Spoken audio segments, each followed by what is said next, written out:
喂，Danny仔，哇！你啲客咧，呢個樓盤一掃就10幾件嘅咯喎，有啲咩特別先？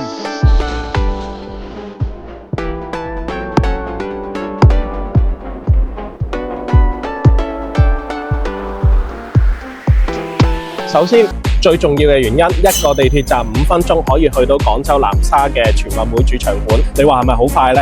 喺我哋嘅正門嘅左手邊有我哋嘅直通巴士嘅巴士站，可以直達香港、荃灣、太子同埋呢個尖沙咀嘅。咁啫，好，入去睇下做嗰啲咩好嘢先。好啊，被 K 總帶到你上嚟呢個示範單位。入門嘅位置呢，我哋係用咗防爆門俾你哋嘅。入到嚟嘅話呢，地下我哋係用咗0.6米乘1.2米嘅油光磚。客廳嘅位置做咗呢個電視藝術背景牆，往上望我哋見到就做咗一個隱藏嘅窗簾盒。好，嚟到呢個位置呢，見到我哋啲牆身依家用緊嘅話呢，係叫做無機纖維板，你係可以畫花咗呢，都可以揾清潔劑或者揾水洗嘅，防污防霉。我哋主人房嘅房門每一道門呢，我哋都會係訂製要度足個尺寸，咁所以個成本係會高好多嘅。